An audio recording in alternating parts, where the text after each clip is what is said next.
आप सभी को जय मसीह की। और आज हम पढ़ेंगे मत्ती रचित सुसमाचार उसके 26 अध्याय उसकी 39 आयत से पढ़ेंगे, और लूका रचित सुसमाचार 22 अध्याय को भी हम पढ़ेंगे। फिर वह थोड़ा आगे बढ़कर मुंह के बल गिरा और यह प्रार्थना की, हे मेरे पिता, यदि तू हो सके तो यह कटोरा मुझसे टल जाए, तो भी जैसे मैं चाहता हूँ वैसा नहीं, परंतु जैसा तू चाहता है वैसा ही हो। फिर उसने चेलों के पास आकर उन्हें सोते पाया और पतरस से कहा, क्या तू मेरे साथ एक घड़ी भी ना जाग सके?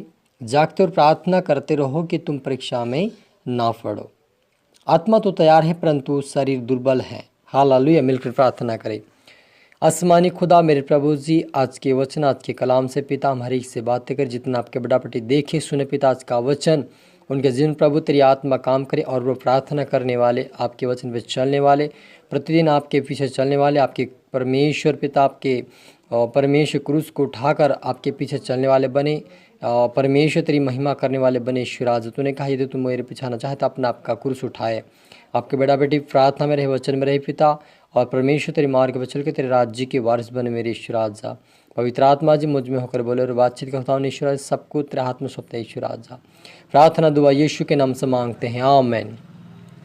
तो मेरे जो हमने यहाँ पर पढ़ा कि यीशु मसीह मत्ती रचित सुसमाचार उसके 26 अध्याय उसके 39 आयत से लिखा है कि यीशु मसीह जब गतसमनी में प्रार्थना करने के लिए गया तो वो थोड़ा और आगे बढ़कर मुंह के बल गिरा और यह प्रार्थना की कि हे मेरे पिता, यदि हो सके तो यह कटोरा मुझसे टल जाए, तो भी जैसा मैं चाहता हूँ वैसा नहीं, परंतु जैसा तू चाहता है वैसा ही हो।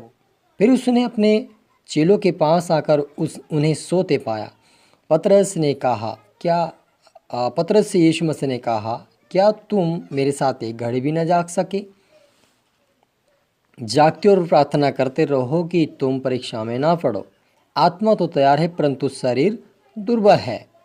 फिर उसने दूसरी बार जाकर यह प्रार्थना की, है मेरे पिता, यदि यह मेरे पिए बिना नहीं हटा सकता तो तेरी इच्छा पूरी हो।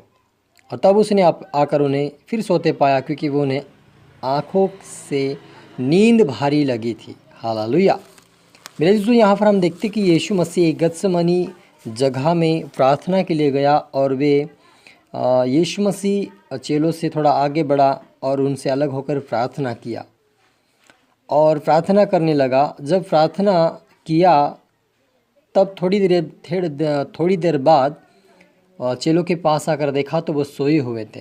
तो यीशु मसीह ने उनसे कहा कि क्या तुम मेरे साथ एक घड़ी भी नहीं जाग सकते? क्या तुम मेरे साथ प्रार्थना नहीं कर सकते? प्रार्थना करो ताकि तुम परीक्षा में ना पड़ो।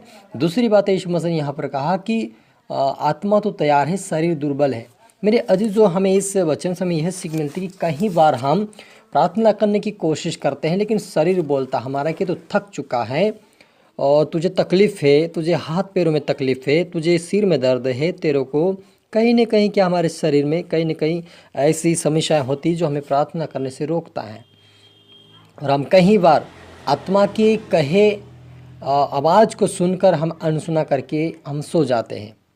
तो अगर आप शाम के समय प्रार्थना नहीं कर पा रहे किसी कारण से या किसी वजह से, या आप किसी थकावट के कारण अनजाने में आपकी नींद लग गई है, तो यदि आपकी नींद रात को खोलती है 1 बजे, 2 बजे, 3 बजे, जब भी आपकी नींद खोले तो आप प्रार्थना ज़रूर करें, क्योंकि यीशु मसीह ने 1 और 2, 3 बजे तक की जो घड़ी है उसको यीशु मसीह ने महत्वपूर्ण और विशेष समय ठहराया है। वो कहता है कि धन्य है जो 1 घड़ी, 2 घड़ी, 3 घड़ी, यानी कि 1 से लगाकर 3 तक जो प्रार्थना करता है वो धन्य है।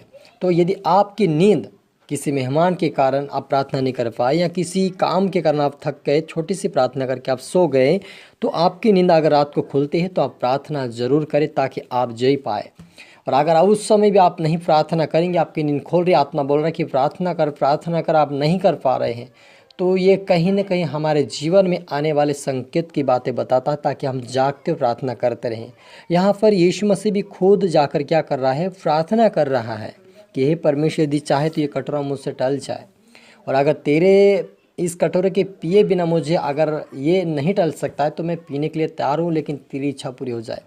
यीशु मसीह को पता था कि मुझे दुख होगा, तकलीफ़ होगा, मुझे 39 कोड़े का मार खाएगा, मुझे मार मिलेगी, मुझे क्रूस उठाना पड़ेगा, मुझे दुख उठाना पड़ेगा, मुझे उस कलवरी क्रूस पे अपनी जान देनी होगी और हाथ और पैरों में क्या करें, कीले ठोक देंगे। वो सारा दर्द इतना भयानक था कि यीशु उसके सहने से बाहर था, इसलिए उसके आंसू भी जो थे, उसके जो पसीना भी था, उनके जो पसीना यीशु मसीह का आ रहा था, वो भी क्या कर रहा था, लहू के बूंद में यानी कि खून के बूंद में गिर रहा था। हालेलुया। तो कहीं ना कहीं यीशु मसीह को उस दर्द पीड़ा को वो महसूस कर रहा था कि मुझे ये दुख उठाना है, और उस दुख को, दर्द तकलीफ को जो आने वाली थी, उसको सहने के लिए परमेश्वर से वो ताकत और बल मांग रहा था। उसी तरह आप और मुझे भी कहीं समस्या से, गरीबी से, कंगालपन से, बीमारी, महामारी से बाहर निकलने के लिए आप और मुझे प्रार्थना की आवश्यकताएं हैं।